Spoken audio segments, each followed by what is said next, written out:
He's been called the survivor, Mr. Handsome, and even a political zombie who just won't stay down. Today, we're diving into the incredible story of Pedro Sánchez, the man who has defied political gravity time and time again to become one of Europe's most resilient leaders. His journey is a masterclass in ambition, betrayal, and comeback. Pedro Sánchez Pérez Castellón was born in Madrid in 1972 into a well-off family. His father was an economist and his mother a lawyer. From a young age, Pedro wasn't just hitting the books. He was hitting the court. This competitive spirit and team player mentality would become hallmarks of his future political career.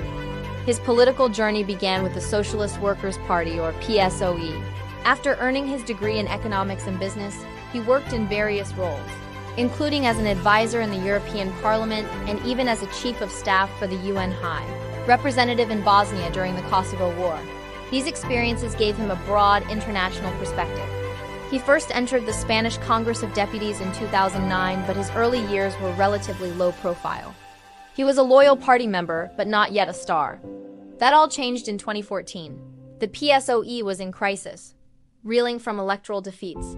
In a surprise move, Sánchez, then a relative unknown, ran for the party leadership. He won largely by positioning himself as a fresh face, an outsider who could renew the party. His early leadership was a trial by fire.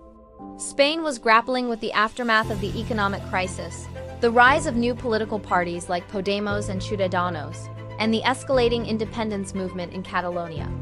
Sánchez tried to form a government after the 2015 election but failed. The country was plunged into political deadlock, leading to another election in 2016.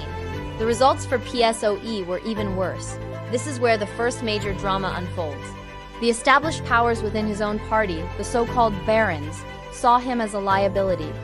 They wanted to allow the Conservative Popular Party, led by Mariano Rajoy, to form a minority government to end the stalemate. Sánchez vehemently refused. His motto was "No is no, no is no." He would not facilitate a government led by his political rivals. This defiance led to one of the most dramatic moments in modern Spanish political history. In October 2016, a rebellion within the PSOE's Federal Committee forced him to resign as leader. It was a brutal public takedown. Commentators wrote his political obituary. But Pedro Sánchez is not most politicians. He didn't just fade away. He got in his Peugeot 407 and started a road trip across Spain. He drove thousands of kilometers visiting small towns and local party branches, speaking directly to the grassroots members. He listened to their concerns and rebuilt his support base from the ground up, bypassing the party elites who had ousted him. It was a brilliant populist campaign. In May 2017, he ran for the party leadership again. And against all odds, he won a landslide victory, reclaiming the throne he had been forced to abandon. The grassroots had spoken, and they wanted their leader back. With his party firmly behind him, Sánchez set his sights on the grand prize, the Prime Minister's office. His opportunity came in 2018. A massive corruption scandal, the Girdle case, engulfed the ruling Popular Party. Sánchez saw his chance. He launched a motion of no confidence against Prime Minister Mariano Rajoy. It was a huge gamble. He needed to stitch together a fragile alliance of wildly different parties, from the far-left Podemos to Basque and Catalan nationalist parties. Many thought it was impossible. But on June 1, 2018, the impossible happened.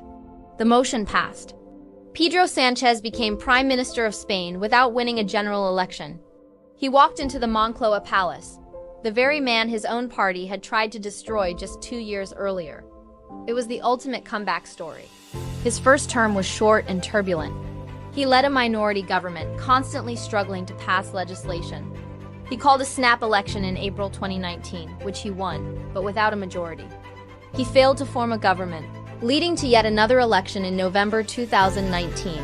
The political fragmentation in Spain was making it nearly impossible to govern. This time, Sánchez did something groundbreaking. Just days after the election, he announced a deal to form a coalition government with the far-left party Podemos. This was the first coalition government in Spain since the 1930s. It was a controversial move that alienated some moderate voters but secured his position as prime minister. His second term has been defined by one crisis after another.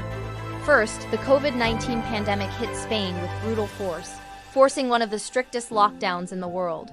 His government managed the health and economic fallout. rolling out massive aid packages funded by the European Union. Then came the war in Ukraine, the energy crisis, and soaring inflation. Through it all, his government pushed through a progressive agenda, raising the minimum wage, introducing climate change laws, and passing landmark legislation on gender equality and euthanasia. But his most controversial and challenging task has been dealing with the Catalan independence issue. To secure the support of Catalan separatist parties needed to govern, he took the highly contentious step of pardoning the leaders who were jailed for their role in the 2017 illegal independence referendum. His opponents accused him of betraying Spain for power. Sánchez argued it was a necessary step to reduce tensions and promote dialogue. In 2023, facing what looked like a certain defeat in the upcoming general election, he made another one of his signature bold moves. After a poor showing in local elections, he called a surprise snap election for the middle of summer. Everyone thought he was finished. Polls predicted a clear victory for the right-wing bloc. But once again, Pedro Sánchez defied expectations. On election night, the right-wing parties failed to secure the majority they needed. This decision has sparked massive protests and accusations that he is tearing the country apart just to stay in office. So what is the secret to his success? Is it luck, unwavering self-belief, or a ruthless political instinct? His supporters see him as a pragmatic and resilient leader, a progressive champion who stands up to the far right and is unafraid to make difficult decisions for what he believes is the greater good. His detractors see him as a power-hungry opportunist with no principles, willing to ally with anyone and promise anything just to remain prime minister. Love him or hate him, you cannot deny that Pedro Sánchez is a political phenomenon. His story is a testament to the power of perseverance, the art of the political gamble, and the ability to snatch victory from the jaws of defeat. He has fundamentally changed the Spanish political landscape, and his legacy, for better or for worse, will be debated for decades to come. His journey from a sidelined party leader driving his Peugeot across Spain to a two-time prime minister is one of the most compelling political dramas of our time. What do you think? Is Sánchez a master strategist or just a lucky survivor? Let me know your thoughts in the comments below. Thanks for watching, and if you enjoyed this deep dive, don't forget to like, subscribe, and hit that notification bell for more stories from the world of politics. See you next time.